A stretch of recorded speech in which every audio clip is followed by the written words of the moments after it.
side, and how much do you enjoy and I suppose relish the challenges of these sorts of weeks and knockout rugby and everything that comes with them? Yeah, it's going to be enjoyable.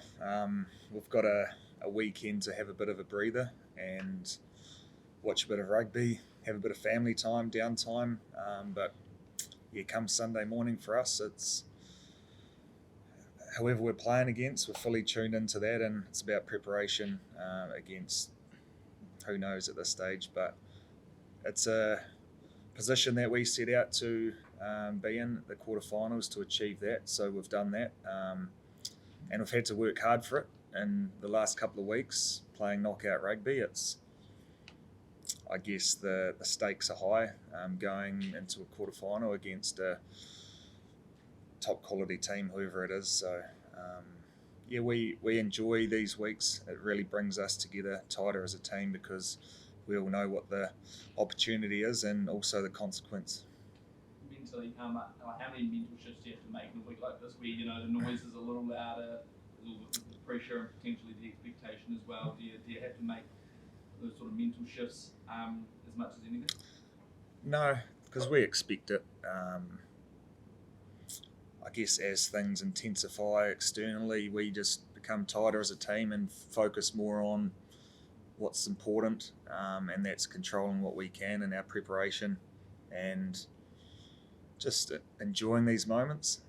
It's exactly where we want to be, and we've worked hard to get here to earn this spot, and we're going to have fun in doing so as well.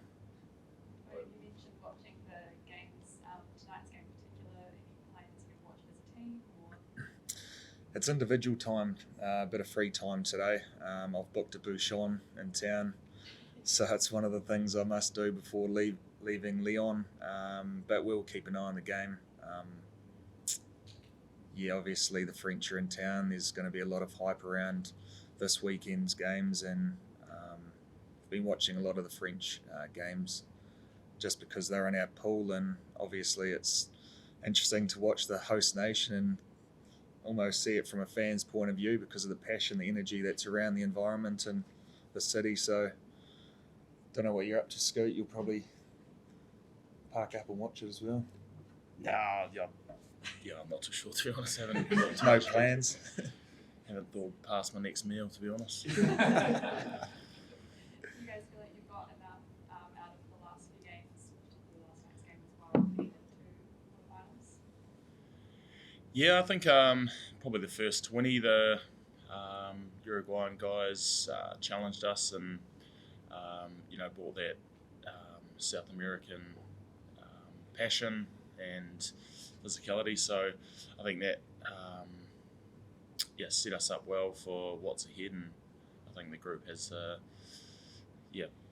huge buzz at the moment, excitement to get to this point, and that's what we've been working towards. What does the previous World Cup experience tell you about what it takes to win knockout rugby? It takes a full squad team effort. Everyone's got to be fully on board, and every decision from here on in to kick off is for the benefit of the team and to give ourselves the best shot. So looking back to 15, there's a lot of positives. Each knockout game was so different to one another, and it was the same in Japan and Tokyo. The contrast between a dominant performance against Ireland and then a team who are eyeing us up for a while in England who stunned us a little bit. So we're not looking anywhere past the quarterfinal. Whoever it is, we're getting excited for that because that's our final at this stage. In terms of, you spoke a bit about the mental side of it, in terms of the actual style of rugby. Can you stay true to how you've been playing, what you want to do?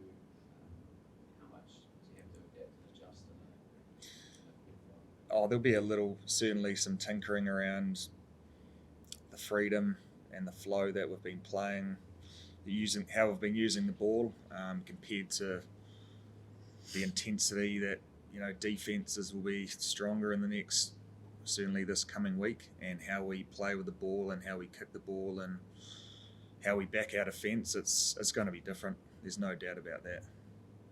Scott, you must be excited about that because forwards come back into play big time, right?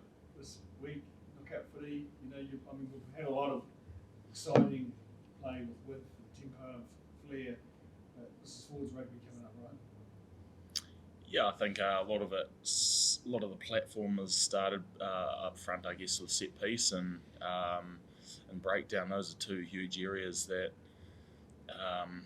I guess will probably decide the World Cup and a quarterfinal. So those two areas are, along with defence, I guess, are critical to our game and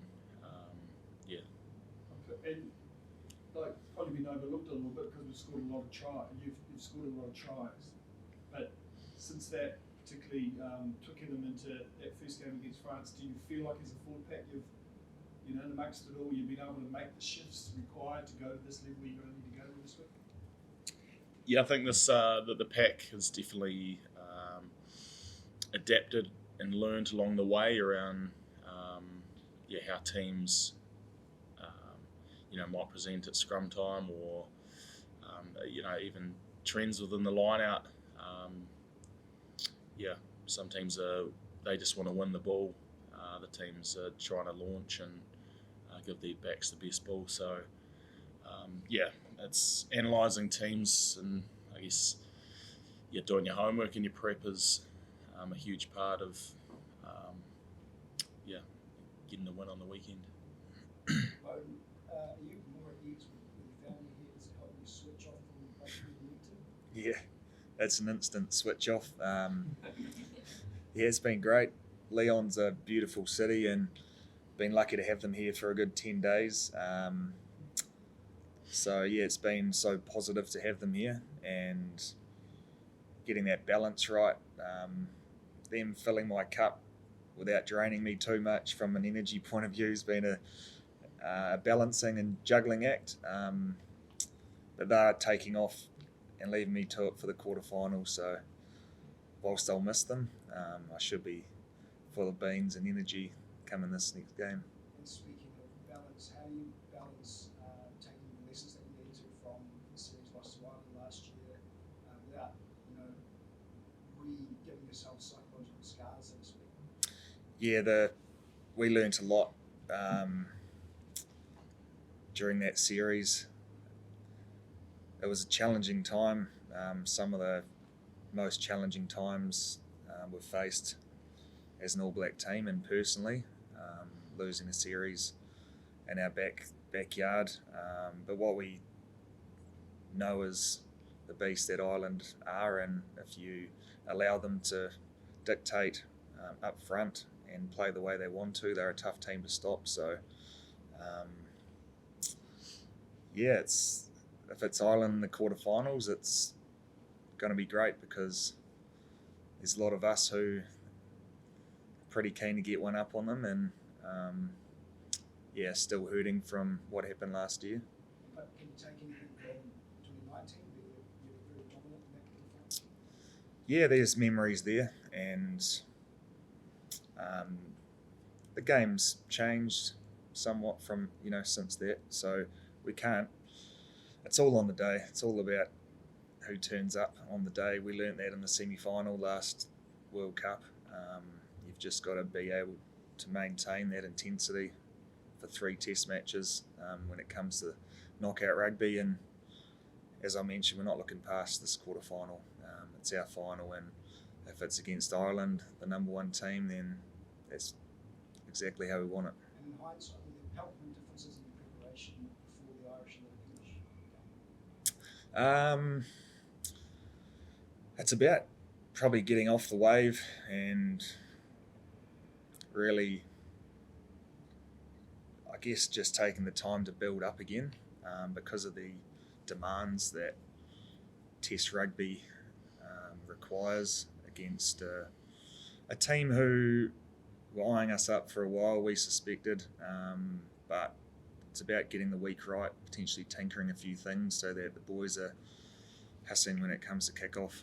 Energy's as high as we can get it. So, there's a lot of very experienced management and players in this group. So, if we progress when we progress through this tournament, how well we manage that is going to be critical to being able to back up big performances. Beauden said last night he wanted you to get a couple of goal kicks to get your eye in, feel your eyes in. Yeah, it was nice. Been chipping away for a while, so yeah, there was a bit of tongue-in-cheek around it, but it was nice to slot a couple. Good to have the option. Yeah, exactly. Thanks, Tate. Good job. Awesome. Thank you.